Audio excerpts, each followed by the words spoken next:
Hey everybody, this is Brett, and I was thinking about making a live video tonight, and I was thinking about some positive things that I might be able to come up with, and I'm not really feeling all of that positive about the coming year, in all honesty. So I thought, well, maybe I could talk about people getting healthy. I can always do that. And so one of the most important things that people need to do in order to get healthy is to change their diets. Because people were taught, I guess, from the day they were born, that the most important thing with eating is taste. How good does it taste? And that's not the most important thing. In fact, that is a very misleading and horrible way to eat and think in regards to eating.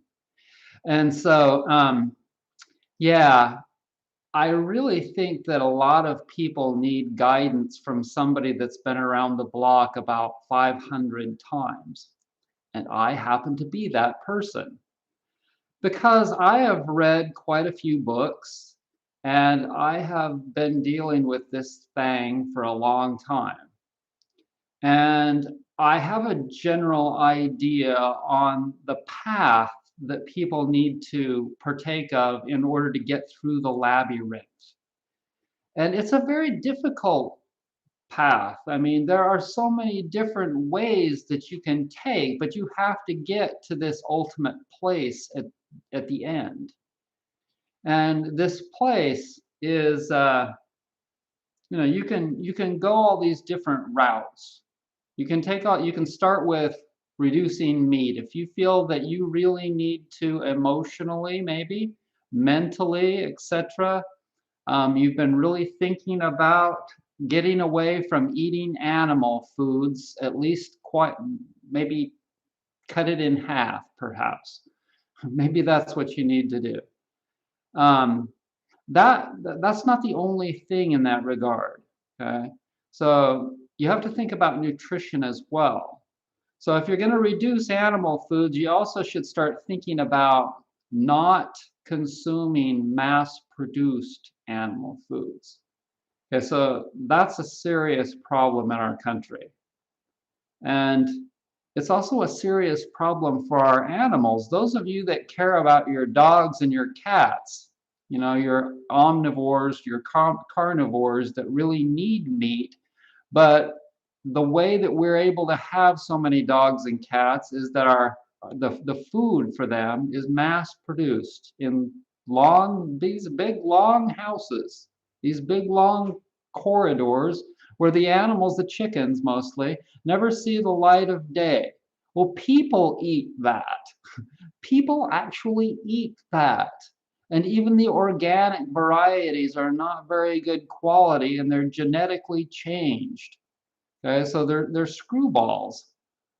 The Cornish cross chicken and the turkeys and the pigs, all of that is horrible, horrible food. Okay, so that might be one of the things also, in addition to reducing the amount of meat that people should eat, they should also reduce or eliminate those mass-produced poor quality meats. And anything that's sticky, okay? Anything that sticks in your body, anything that's just not a food at all. It's not a food. And I know that that sounds kind of strange, but people eat things that aren't actually foods at all. And if you look on the labels of the packaging of the foods, that's really, really important. And I hope that I get some views here on this video because I'm really going to take some time to tell people the truth about this problem, these problems with what they're made out of. Because we need to change that, the way, the quality of humans. We really need to change the quality of people. People are not a very good quality. Think about automobiles.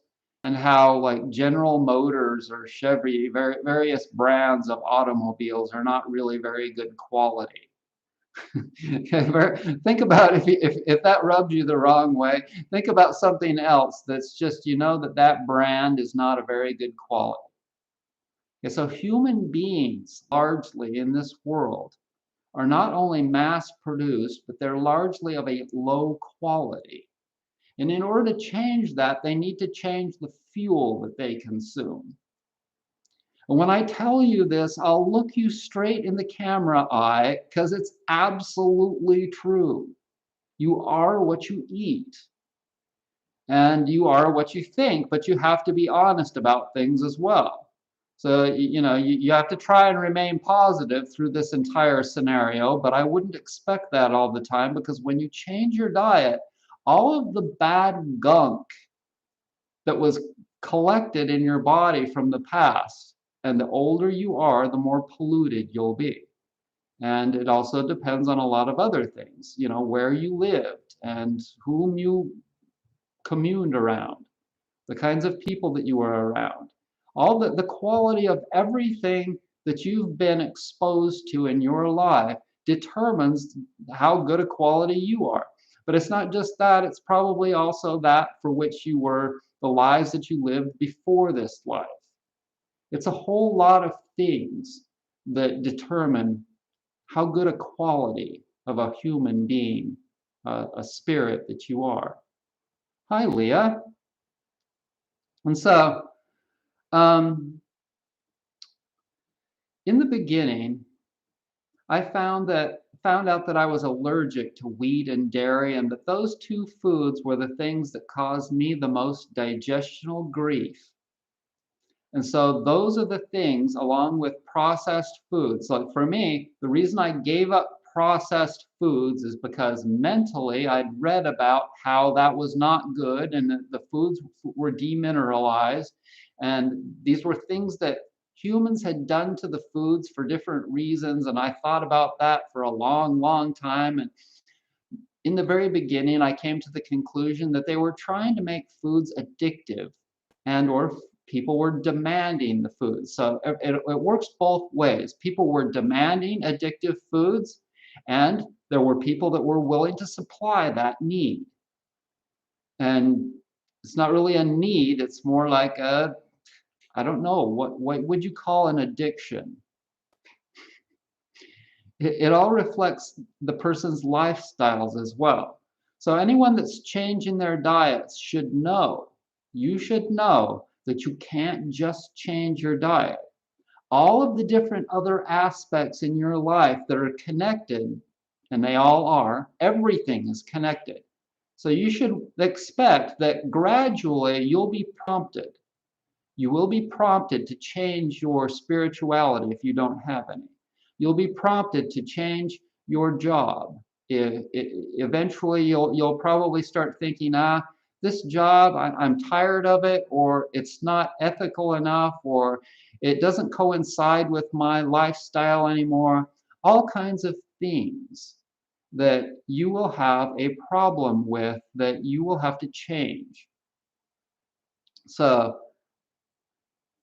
hey Brett, I wish I could stay on to comment, but I'm on my break at work and I love this topic. Gotta run. Happy New Year, everyone. Thank you, Leah. So, I really appreciate people giving me feedback. And, you know, it's difficult for me a lot of the times in this world, because I'll get hundreds and hundreds of views, or even thousands sometimes. And how large of a percentage of people actually participate in the videos by making a comment, or by buying a product, or anything, just giving me a thumbs up? How many people have given me a thumbs up so far in this video? So it's depressing sometimes, because, like I said, people are not of a very high quality in our world. And so I really work hard to try to get people to be a better quality, just kind of even for my own benefit, really. I really want to surround myself with the best of everything, because I want to keep getting better. And I've realized that the only way that I can keep getting better is if I help other people to start getting their lives and their energies better. And so I'm like, okay, if I tell people about everything that I've been through in regards to diet and emotional healing and everything else, then hopefully they'll see that they need to meander in those directions as well. And so I gave up the processed food to start. And during this whole process, I kept thinking to myself about remembering how my grandma would go on Weight Watchers. And I would remember all of these various programs, these various things that had been created by people. And I've come to understand that those things were just like big money-making schemes, and there is some validity to them. But when I watch the commercials, when I see the menus, when I see the this and that for these various programs, I don't find them particularly attractive to me. I don't find them particularly honest. I think that some people really need some kind of a thing like that, but I don't believe that they're really very valuable. Weight Watchers. It makes me think that people are really weak, that they can't just go on their own, read books, or, if you want a consultation, the link is in the description box down below. Okay, I can talk to you for as long as you want to talk, and we'll get down to the nitty-gritty, and you will learn the truth. And so you should know that. And that's one of the things that's kind of a drag for me, because I realize that most people don't want to hear the truth. But I know that a small percentage of people really want to hear about reading the ingredients list, the labels on the back of foods, and getting away from eating processed, not things that aren't even foods at all.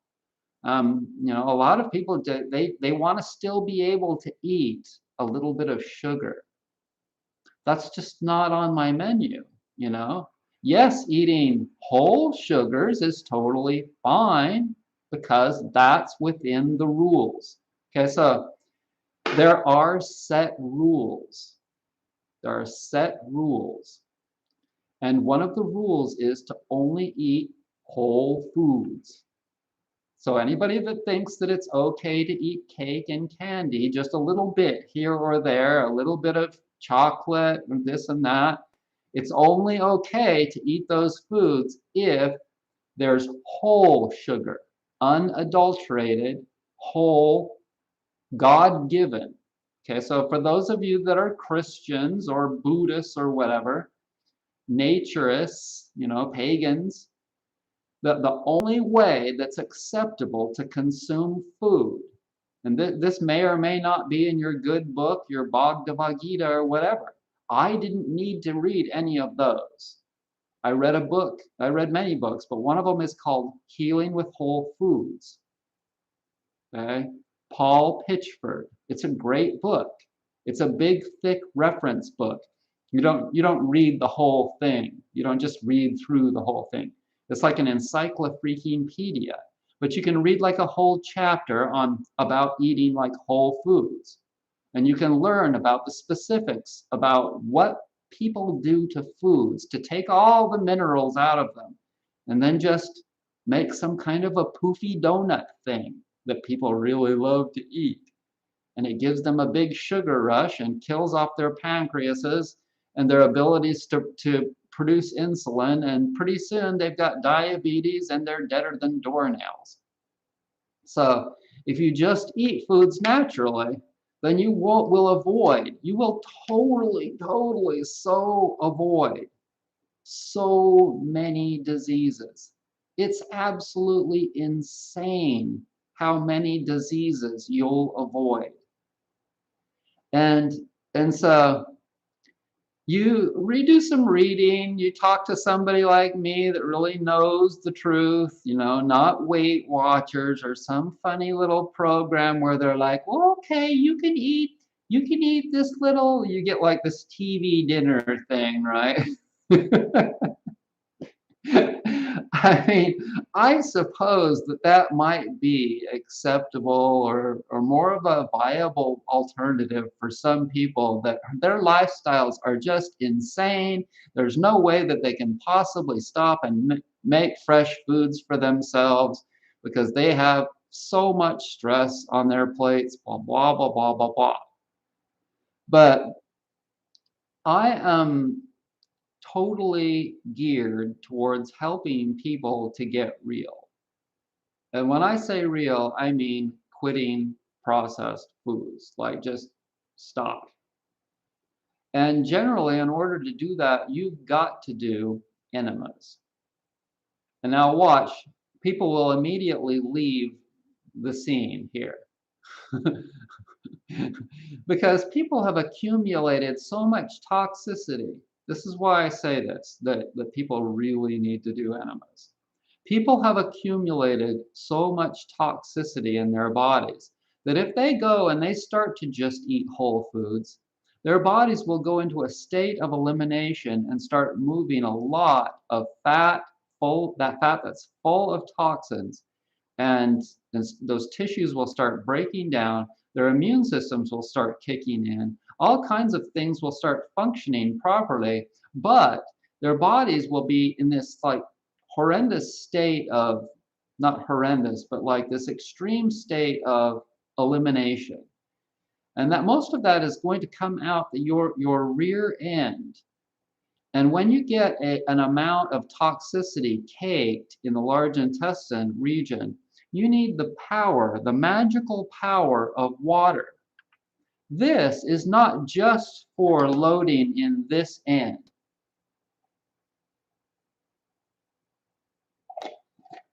It's for heating up and cleaning your skin largely, and you can add salt to your baths, and that will really help to get stuff out of your skin.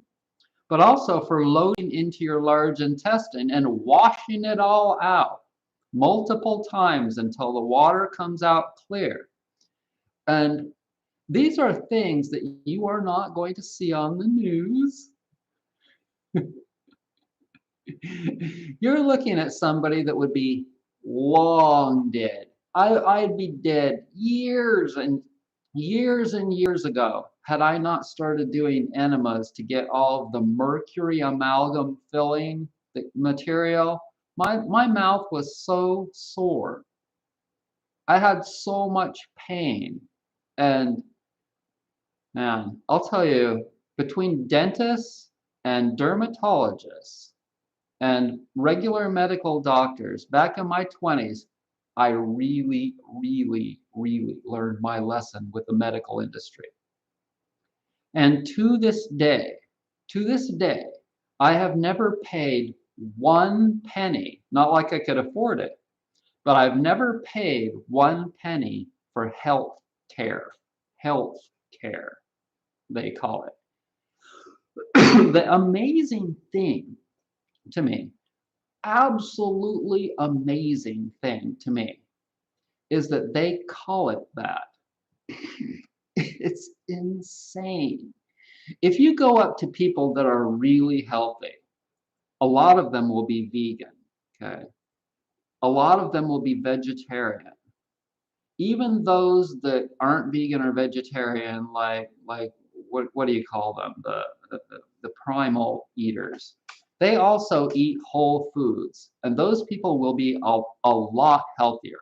Those people will be 10 times healthier than your average eater. No matter what, though, people need to get on whole foods and they need to really, really stay away from conventional idiocy. Okay, so a lot of people out there, especially people, and this is a perfect example. You know, I live close to Asheville, North Carolina, and that I lived in that town for 7 years. And it's very liberal. Like, we all voted for Obama. But the downside of them, the downside of that mentality is that they're very like bleeding hearted towards people, and a lot of them that didn't have a lot of faith in natural healing. They didn't have faith in herbs and whole foods. And they went and they just bought into the you know what. And I feel kind of sad. I kind of feel annoyed about that. I'm telling you, you really need to, in order to change your diet, in order to get your acts together and get healthy, you've really got to get into this mindset of, it's really a spiritual mindset. It's really a connection toward with the food. You're connecting the food with God. Okay?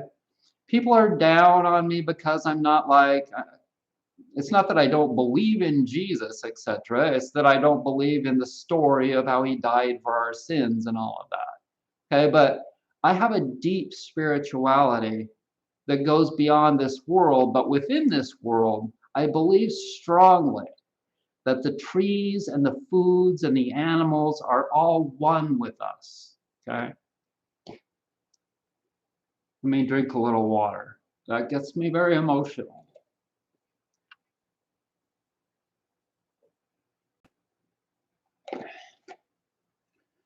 So that's one of the reasons why I can go over to the grocery store.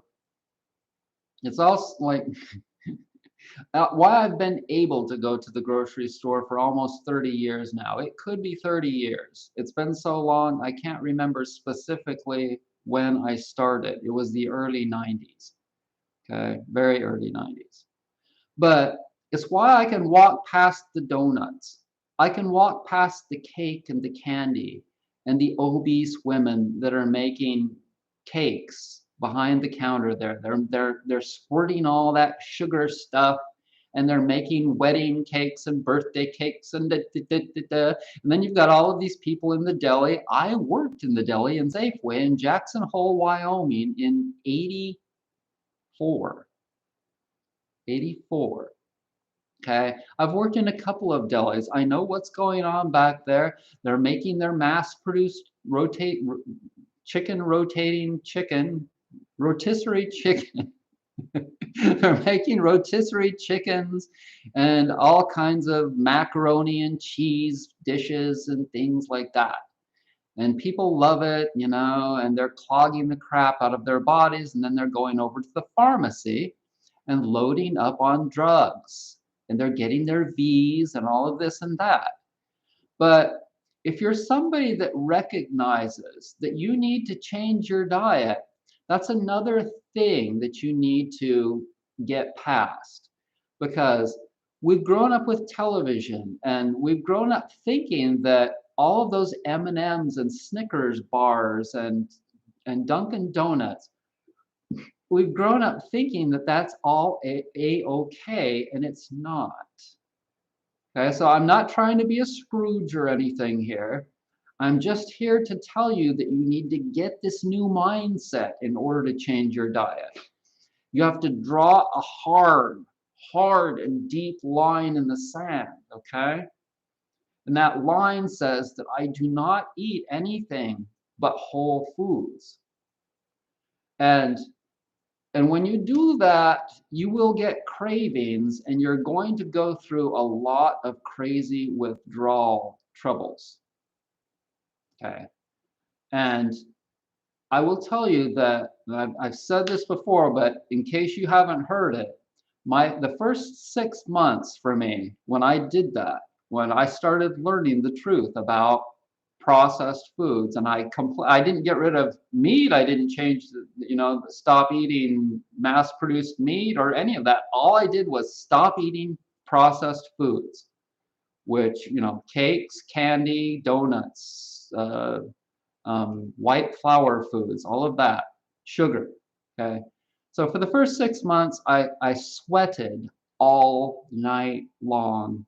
Every night, every morning, I would wake up in a puddle of sweat, my sheets soaking wet, withdrawal symptoms all night long, and dreaming about candies and cakes and all of that all night long. That's all I would do. I would dream about all of that. all night long for 6 months straight before. And I just kept saying to myself, because see, I'd quit smoking and I knew about withdrawal. I knew about addiction from that. I'd quit drinking, I believe, too, or reduced it. And so I knew that my body was going through this crazy withdrawal. But you have to do that. It's just like it is. It's a drug. These are drugs. That wasn't the worst of it. Okay. That was not even the worst of it. The dairy was worse than all of that. And I seriously think that dairy is just not even a food. It's not a food at all. It's meant for cows. It's meant for the baby goats. It's meant for the baby giraffes. It's meant for the baby elephants. It's not meant, no other food animal's dairy is supposed to go into your mouth ever. And it took me 8 years to get off of wheat and dairy gradually. I could not do that cold turkey. That wasn't going to happen. I can't tell you exactly why, but I would assume that it was because it was so caked in my body. Hey, Dan. And so I had to gradually reduce that. It took 8 years to get rid of wheat and dairy for me. I would go over to the health food store and I would buy that brown cow yogurt. But in any case, I know how to gradually reduce things that need to be gradually reduced. I know how to find good substitutes for foods like dairy, for instance. Anything what you find out the foods that have the adequate substitutes, like the characteristics of the food that you're trying to get rid of, and you consume those as a substitute. Like nuts and seeds are great substitutes for dairy. Like blending them to create a milk, it's a good substitute for that. And there are a lot of foods that they're trying to make that are fake foods, that, like for meat, for instance. There are a lot of these fake meats that have, for instance, pea protein as the #1 ingredient in it, or wheat gluten as the #1 ingredient in it. Okay, so that's breaking the law. The law is, the main law that you never ever break is to only eat whole foods. And that includes not consuming concentrated foods. So when they take peas and they somehow magically, chemically, however they do it, extract the protein from the peas to get this concentrated food, I can tell you without any doubt in my mind that that too is not good for you. So that's why you always, always, always have to read the labels of every single thing, especially in the beginning when you're not familiar. And it can be depressing, and it can be really strength building. You are looking at someone that has deep, deep strength against processed and or foods that are not foods like dairy. I did not have that in the late 90s when I was trying to get rid of it. I didn't have it in the early 2000s when I had just finally gotten rid of it. It took a long time to get to where I could resist dairy and other, foods. Like to where I could drive down the road and not stop at fast food restaurants. That was difficult. I had to, for a while, I would go to places and try and find foods that didn't have wheat or dairy. And that was not easy back then. Okay, so we're talking about the 90s. And people didn't even know what gluten-free was back then. They were barely starting to hear about it here and there. Now, you can find so many, you can go over to your store and probably see little tags that say wheat and gluten-free, because so many people have become intolerant of those foods. There's a reason why people's bodies reject those foods. It's because they clog their bodies. And when your body gets to this point of where it's super saturated with clogging foods, specifically gluten and casein out of wheat and dairy, then your body is going to start resisting because it has this natural desire to survive. Your mind, oh, it wants to keep consuming these foods because they taste so good and because you were taught that the only thing that really matters is taste. You think that taste is the only thing that really matters with food. And that's not the case. You can't break the rules. Okay, so there's all of these other subsequent rules as well, but they're not as important as the main rule, which is to only consume whole foods. And then there are some other things that are really important, like what I said before, don't consume mass-produced meat. Some of the meats that you can consume, that you can buy at your store that are legitimate and acceptable are wild salmon. Okay. You can buy that fresh or you can buy it in cans. You can buy it fresh for about 13 bucks a pound. You can buy it in a can for about $4 for a 15-ounce can. Other foods that are acceptable, animal foods that are acceptable that you can regularly buy at your grocery store, your regular plain Jane grocery store. You can buy oysters in a can, not the aluminum cans. Stay away from aluminum cans. Sardines are also in aluminum cans, unfortunately, because I love sardines. But I stay away from them because every time I eat sardines, I can taste aluminum in the back of my mouth. Aluminum is a really soft metal, and if you consume foods that are in aluminum cans like sardines or smoked oysters, oh man, I love those little smoked oysters. But every time I consume anything out of an aluminum can, I can taste in the back of my mouth aluminum. And it's been said that aluminum is really bad. It accumulates in your brain, it accumulates in your body. It's not good for you to consume aluminum. But you can buy oysters in little cans for about $4, I think. I'll show you.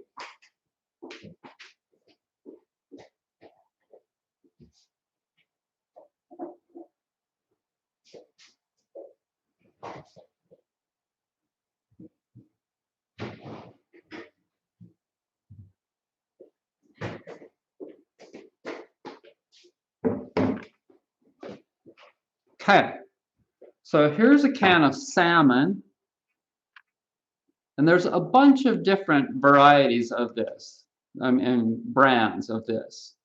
But as you can see, it's 14.75 ounces, and they cost about $4. This is pink salmon. The key, once again, is wild, okay? Wild. Wild salmon. Okay, so here's the problem so that you understand. Humans do not know how to raise quality animals in mass-produced ways. They do, but people are not willing to pay for it. Okay, so let's go back on that. People have not been educated to the point of where they respect the foods that they eat enough that there's any kind of a demand for mass-produced quality chicken, turkeys, or pork. None of those animals are raised in a setting, for the most part, 99.999% of them are not raised in a way that's quality enough that they're consumable, that they are a decent quality. None of that is a decent quality. The only animals that are raised in this country that are a decent quality, that are chicken, pork, or turkey, are raised on home farms by people that care for the animals, love the animals, let the animals run around free in their yards, and this and that. They have a hard time killing their own animals because they grow to love them. just from watching them out the window, even if they don't have any kind of even if they don't build like a relationship where they're petting the animals or anything else, at least those animals are of a decent quality. Their brains are happy. If their brains are happy, then their bodies are healthier. Those are the only animals of those kind that are worth eating at all if you eat animals. The rest you will have to find from these ways. These oysters. Okay, so this is the only animal that I know of that's farm raised. This is the only exception that I know of that's created in a large quantity that's actually healthy. In fact, these oysters are healthier than wild caught. And the reason is because this is what I've read online, and it makes sense. Okay, so oysters are sponges. Oysters are like a sponge. And oysters in the wild, they're generally in shallow areas. And they absorb a lot of mercury that's in the ocean. Okay, so there's a lot of mercury and various heavy metals that are in the ocean going out from industry and from our sewage pipes, etc., going out into the ocean. And the small animals like this will absorb that, and there is a degree of that in oysters, because they're bottom feeders. Okay, and and they say though that these farm-raised oysters are really super clean. They've been tested, and that they're really super clean and healthy. And so I eat these. I'll eat probably 3 or 4 of these cans, maybe 2, 3, 4 a month, 2, 3 a month. So that's another thing that's healthy. Okay, so if you are a deer hunter, that's going to be healthy. Okay, deer are healthy. I could not stand to go out and kill a deer because I love them too much. I'll see them all over in the yard, all over these hills. You know, sometimes across the street, I'll see dozens of deer out there. They're beautiful. I love them. You know, I could not kill a deer. Um, I could eat some deer, but it would probably make me feel bad. Okay. So another meat that you can eat is range-free beef. Okay, so it's not been genetically altered. You know, also buffalo. At my store here, I can get no antibiotics, no hormones, no growth hormones, and totally range-free beef and buffalo. They may or may not be organic. If you can get the organic, that's a lot better. What that means is that if they have been fed any grain, they have not been fed genetically modified corn. Okay? So that's really important to stay away from that, because that's another wrench that's been thrown into the possibility of screwing up human genetics and everything else. People that they don't get it, they're just money hungry, they're this and they're that, and they don't have enough brains to understand that if you spray Roundup all over the corn, and the only thing that survives the whole menagerie is the corn, and it kills everything else. It kills everything else. They don't get it that that's a red flag. That's a bad sign. Okay, so I get it, and I would not consume any genetically modified wheat or corn if I were you. Okay, so that's why you always have to look for the word organic. Hugely important, organic. And and so that's why when I buy tofu, I always, I always only buy organic, because if it's not organic, it's genetically modified. And if it's genetically modified, that's not natural. And that breaks the main law. Okay, so the main law is we should clarify the main law once again here, because the main law is to only eat whole foods. But now we have to kind of add the word natural to that too, to get around the potential problem that's caused from GMO. okay? Because now wheat, corn, soy, and some other foods, they may seem like a whole food, but they're not natural. They're screwed with by science, okay? So those of you that were A-okay with getting the V, I'm telling you, I've been through the ringer and I've thought about these things, and a whole lot of us have examined the problems with science nowadays. So science can be an amazing and wonderful thing, or it can be a nasty and stupid and greed-laden thing. And genetically modified soy and corn and wheat is a perfect example of that. Hey, let's change it. And their thinking is, hey, here's their excuse. And that's really what it is. Here's their excuse.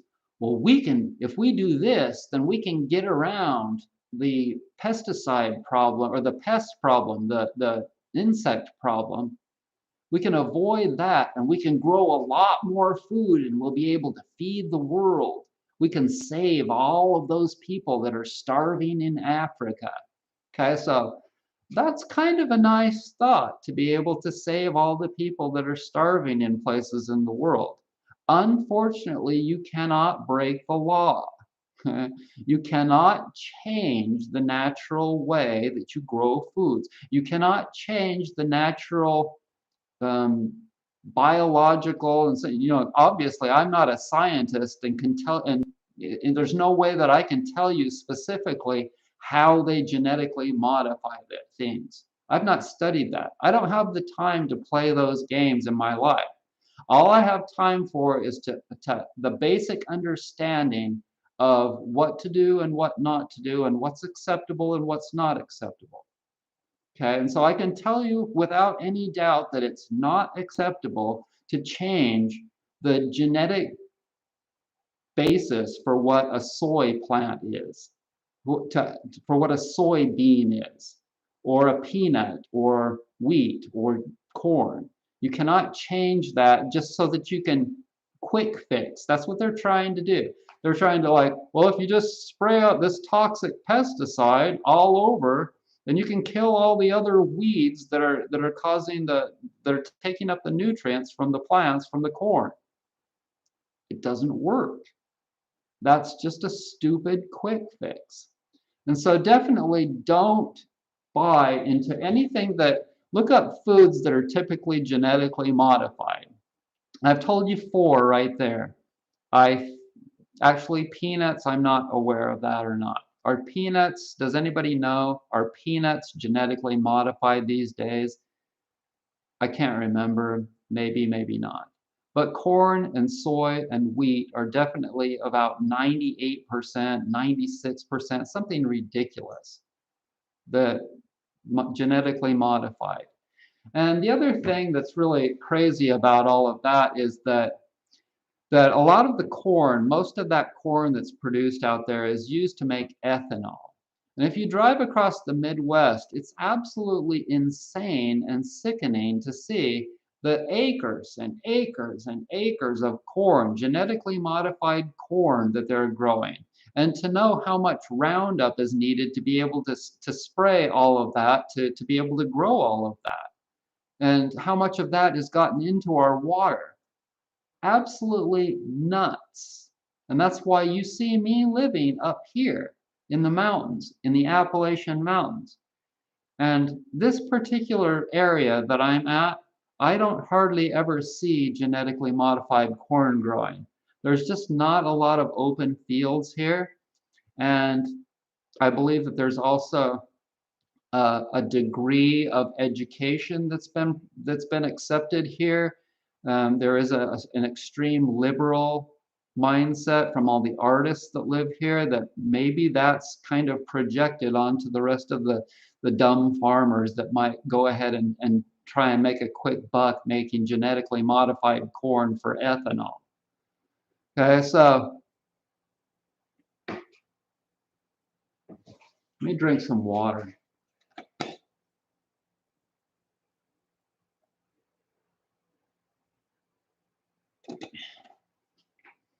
So a lot of people, when they first start out with changing their diets, they will be sensitive to a lot of things, a whole lot of things. And they'll read about the nightshade vegetables because maybe eating tomatoes makes their stomach overly acidic. And if that's the case, it's probably because they have a lot of excess acid in their digestive systems. And they have an imbalance, an acid imbalance. And the linings of your digestive system, the lining in your stomach, esophagus, all of that, can get so much excess acid buildup in it that you have chronic acid indigestion. And anytime you eat something like and a typically naturally, a totally naturally acidic food like tomatoes, for instance, or what's another one? There's different reasons why somebody can be allergic to citrus. I'm still somewhat sensitive to citrus, but I can eat it sometimes. And there's other things that you have to learn too, like which foods have the most pesticides, typically need to be sprayed the most. Okay, so the answer to that question is fruits. And that's because bugs really like fruit. Everybody likes fruit. But the important thing that people need to consume a lot of, especially in the beginning and for probably a long time, is fruit.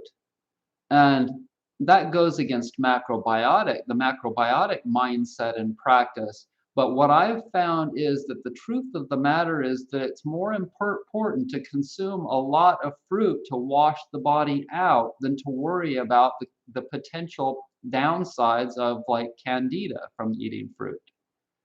Okay, so a lot of people that have, especially if you have a northern ancestry, like Scandinavianish ancestry, like myself, you're going to possibly and probably be more sensitive to tropical and subtropical foods than other people that have like a Mediterranean kind of a genetic predisposition, and not predisposition, but your ancestry. So if you have, dark skin, if you have dark hair, if you look like you're from Spain, if you look like, and you can actually just tell how, you don't necessarily have to go have your genetics tested from ancestry.com or something like that. You could actually go and just look in the mirror and tell how you are. You can tell how close to the equator, how tropical of a person you are, or how, if I used to be blonde. This used to be blonde. It's still a little bit blonde, but it's mostly gray and kind of dark. But I used to be very blonde, and it shows my Scandinavian-ish Dutch ancestry. And if you have that, don't be surprised if you're very sensitive to some tropical foods, because tropical foods are very different. They're very different than temperate climate foods. And these are kind of things that you learn when you study macrobiotics. And macrobiotics is kind of the study of how things are, the study of the way humans are. And those of you that think I'm like, uh, what's the word? I don't even. I guess I'm either not thinking very well or I'm trying to keep it out of my mind, which is prejudice. You think that I'm prejudiced against black people or against the Hispanic people or this and that. I think in terms of logic, and that logic is largely from my for initially studying macrobiotics. And macrobiotics, like I said, studies the way things are in our world. And that's kind of what I do, and it's perfect for me because I'm analytical, and we all originated from Africa. I believe that. We all originated over 70,000, they say, years ago from the continent of Africa. And that's not, set in stone. but it's pretty much what the thinking, the scientific thinking is these days from studying various groups and also genetically.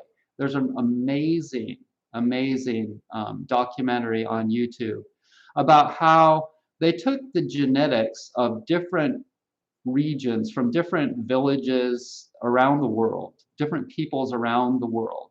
And they traced them back to this one little village in Africa, in northeastern Africa, I believe it was.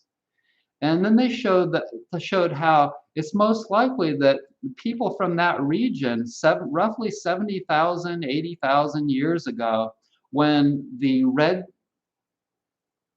Sea, I believe it was, got really, really low, and then they traveled. They were able to travel either by boat, somehow. When the water got really low, was it the Red Sea? I'm not really good with my geography, but I think that that's what it is. On the top east side of Africa. You could look that up on a map. But when the water got really low, they were able to traverse over that water and get to, let me look at the map.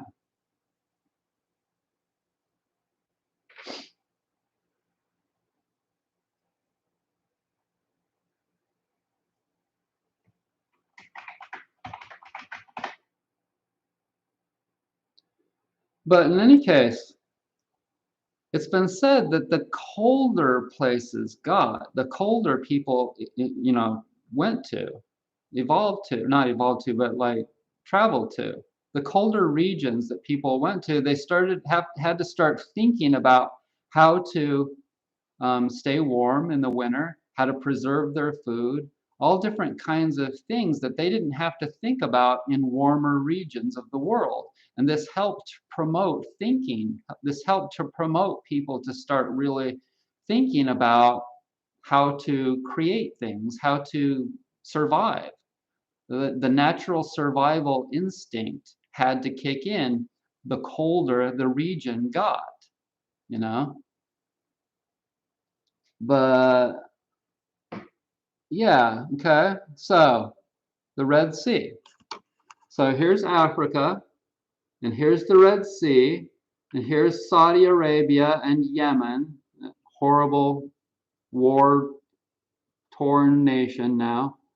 But this Red Sea got really, really low, and that enabled people here in Africa to be able to traverse probably right there. Probably right there. And so let's kind of go back a little bit now. And let's read some comments. Who the hell knows what Vaughn and you are saying there? Peanuts are not GMOs.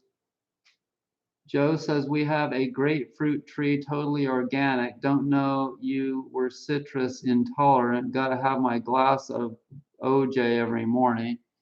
Okay?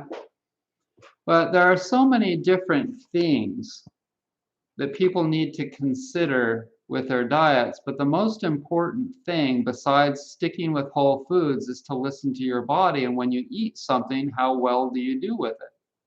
You know? And so let's talk about salt now. So how much salt should you consume? And I was talking to a friend on Facebook the other day that he told me that he had completely quit consuming salt. And people will say that, but like, to what degree did they have they really quit salt? And should you really completely quit salt? I tried to do that once and it didn't work. So what my thoughts are on salt is that salt is one of the many things that's like a regulator. Okay, it's the way you regulate detox. It's the way you regulate how much you're keeping, how much you're not releasing. Because in a perfect world, you can consume probably, if your diet were perfect, if your lifestyle were perfect, if everything were perfect, maybe you could consume no salt. but it's not a perfect world. And I've sometimes thought to myself, well, maybe you could get down to where you were actually counting the grains that you were consuming every day. And that may sound ridiculous, but maybe someday they actually will be able to know how many grains they need to be able to maintain their sodium levels, to maintain their minerals in their body, because salt makes you retain. People that consume too much salt will often retain water. They'll get great big, and they'll do that at the bottoms of their bodies, at the bottoms of their limbs, their ankles mostly. And for some reason, their lymphatic system or their body's, probably their lymphatic system, is not able to keep moving that liquid up from gravity, and somehow it collects. That's something that I should check out someday. But as a massage therapist, I can tell you that it's especially been noticeable. It was especially noticeable from me in women. I don't know exactly why. And that could be, it seems that women don't get as much exercise or something. I don't know. It seems that women get fatter than men. I don't know. Maybe they just hold it in different places in their bodies. But ankles are like a telling tale of how much salt, overconsumption of salt that people often consume, too much of. But salt is a regulator, and if you want to lose weight, you should reduce salt, but you don't want to reduce it too much.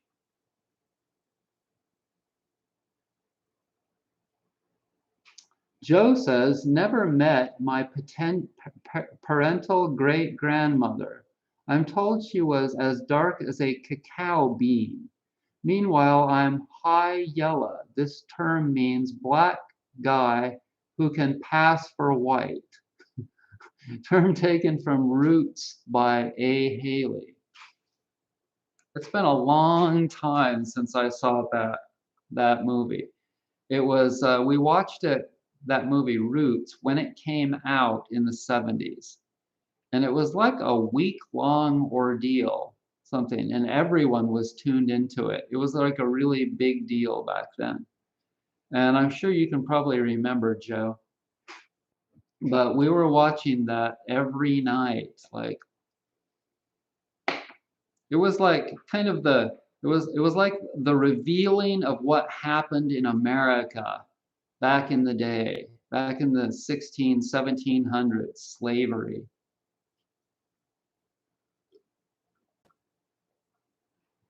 But I've put my holistic consultations um, link for my on my website in the description box down below, so that you can click on that, go there, copy and paste the release agreement and send it to my email.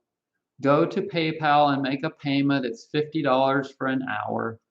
And we can sit and we can talk about all these different things that a person is needing to do to be able to change their diet.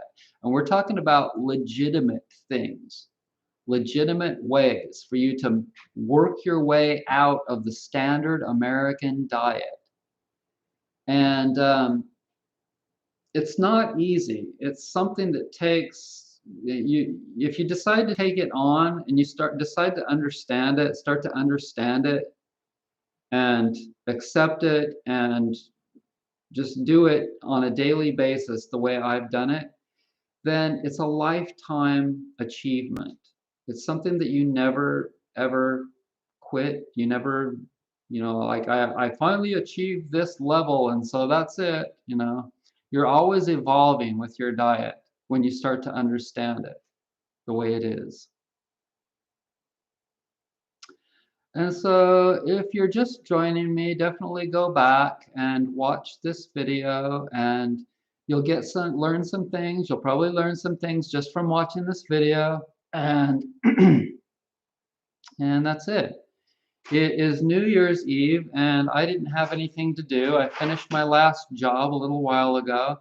I made a back support and a millet hull pillow for someone in, where do they live? I think it was, South Carolina. just close to me here, and I drove over to the post office and shipped it off. So I am needing some work. If you don't want to change your diet and you just want to sleep better, get yourself a millet whole pillow. They're so much better than any kind of foam, feathers, any of that. And so, yeah, I think I'll end this video. I want to thank you so much for joining me. I hope that you're going to have a good year. Oh, before I end the video, I'd like to say that I don't foresee any kind of a magical change for 2022. I think that we're going to see pretty much the same things that we've seen for the last couple of years, but the good part of all of this is that people are coming to reality, okay? So once again, if you're just joining me, go back. If you want to learn about diet things, go back to the first of the video and watch the whole thing. Right now, I'm talking about where we're going in 22, and that is that we're going to see all of the absolutely ridiculous things start to fade away. So I was over at the grocery store a couple weeks ago, and you know me, poking a little bit of fun at the idiocy of how they had arrows on the floors. So they were trying to get people to walk one way down the aisles at the grocery store. Remember that? Did they do that at your grocery store? They did it at mine here in my little town in the mountains in North Carolina.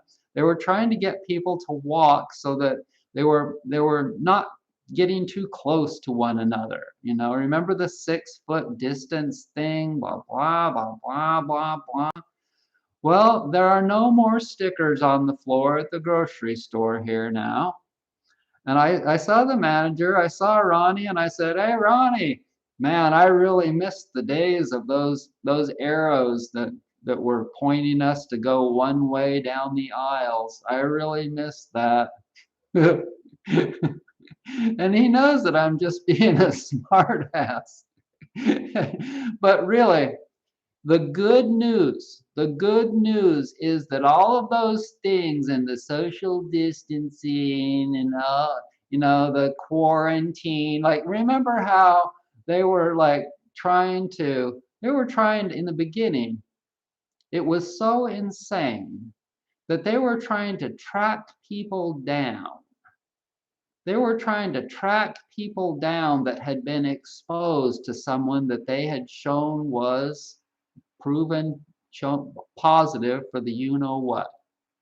And and I was like, this is so nuts. This is so these people are absolutely in freaking sane. The good news is that all of that is fading away, my friends. And they're all starting to come to the reality of that there's nothing really that they can do about any of that, but that they need to start getting healthy. The latter part, how much they're actually willing to admit that all they need to do is what they need to do is start getting real and getting healthy. I don't know when I'm going to ever hear that on the news or any of that. But it is in people's minds, okay? So it's in people's minds anyway. And throughout this video, I've told you that I offer holistic consultations.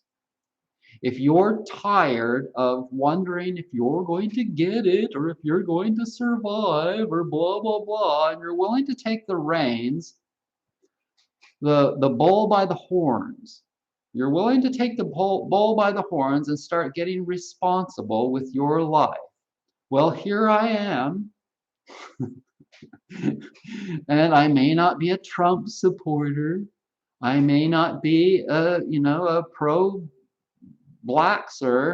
I may not be a good Christian. But I know a hell of a lot about how to change your diet and how to get through detox and how to move a lot of toxins out of your body.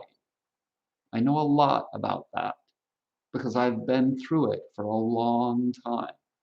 And believe me, the only reason that I'm still here and still alive and able to talk to you tonight is because I did that.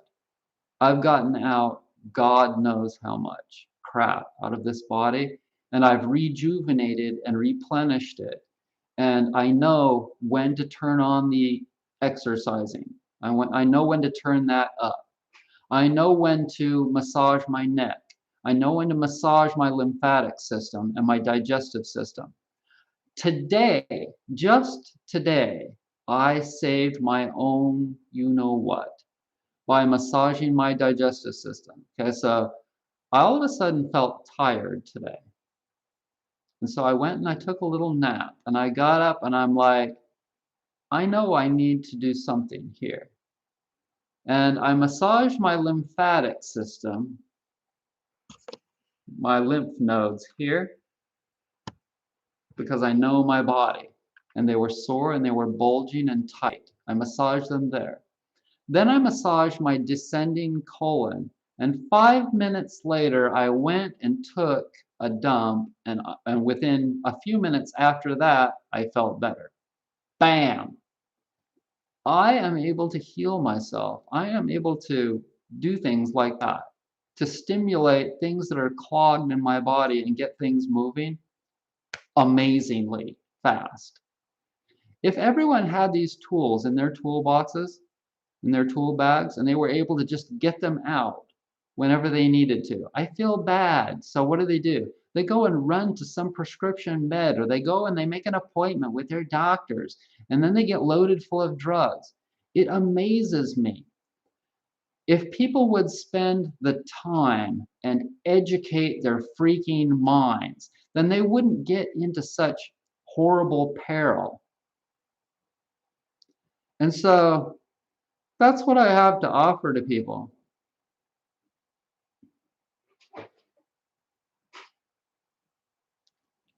Knowledge, massage, pools, and all kinds of things, but mostly the most beneficial thing that I have to share with people is my knowledge on how you can heal yourself.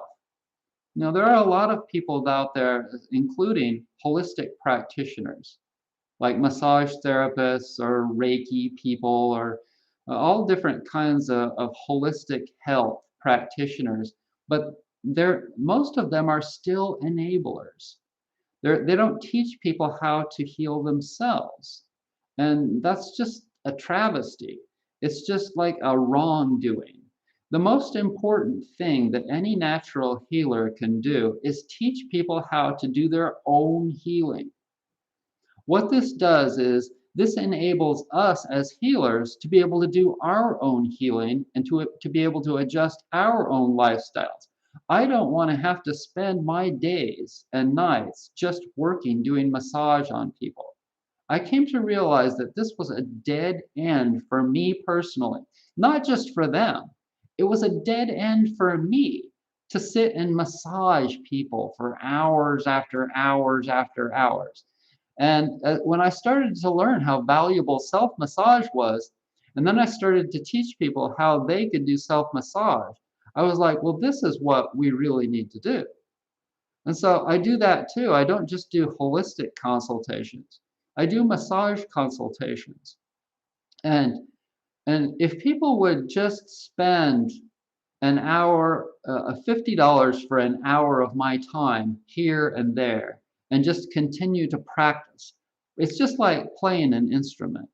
Practice, practice, practice, and the more you practice, the better you get.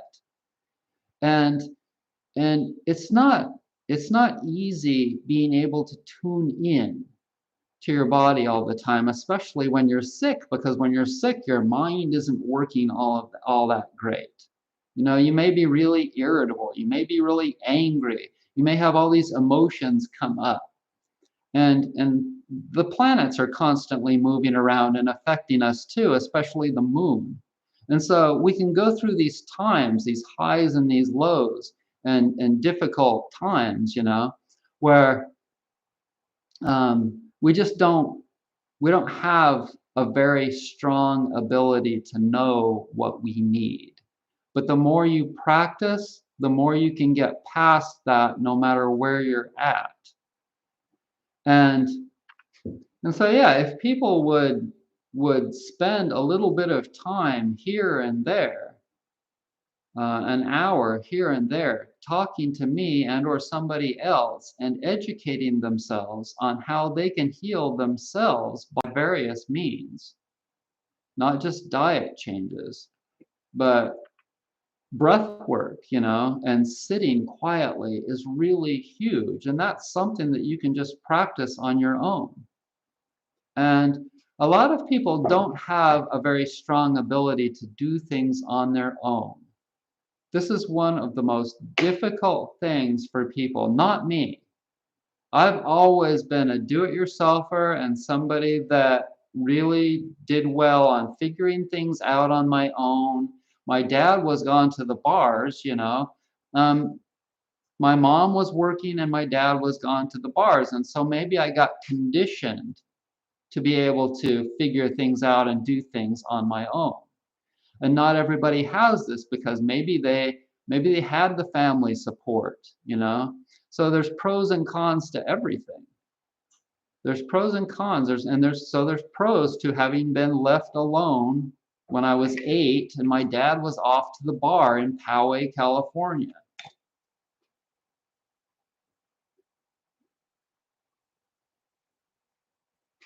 So it would be extremely wise for people to spend $50 4 times a year or once a month to get an hour consultation with me and learn all of the things. Like, I have stuff in the back of my mind on so many different things, from sprouting to toe massage to what calms your nerves the fastest and easiest to enemas. I have a lot of experience on that. There are so many things that are so important that people need to learn about and get going with. And so, yeah, that would be a really good thing for people to do. A regular consultation with me. And like, think about how much money people spend on things that are just worthless. It's amazing. People buy so much plastic junk. Think of how much money people just spent on Christmas junk, where what they really need is some good knowledge on how to heal naturally. Naturally. So thanks everybody for joining me. Link is in description box below. I hope that you are well. I hope that you have a good year. Don't expect the world to magically start to change, but do expect for people to gradually get more and more real in regards to the you-know-what. Because, I mean, sure, you're going to still see people wearing masks in a couple of years while you'll go for a hike and you'll be out in the middle of the woods and you'll see some person that's just, it's like their safety blanket or something, But you're going to see that the majority of people are going to just throw in the towel and be like sick of that whole blah, blah, blah and say, F it. Okay, that's what you're going to see. And that is good news, my friends. That is good news. And people are going to just gradually start to, I mean, they have to, there's no other course of action but to start to spend more time on their health and get healthy. And so, yeah, thanks for joining me, everybody. Have a great night. Don't do anything crazy because tonight people are drunk, people are driving drunk, there are police checkpoints out there, all kinds of yada yada. It's not a good time to be out amongst humans unless you're like, I don't know, I know the days, I remember the days of going out on New Year's Eve. And I have had some fun New Year's Eves. I had one on Hollywood Boulevard once. Thanks, Michael. Thanks. How much is that worth? Is that I guess that's a euro. 99 cents from in a euro is probably worth about the same, right? All right, everybody. Thanks a lot. Have a great night. Bye.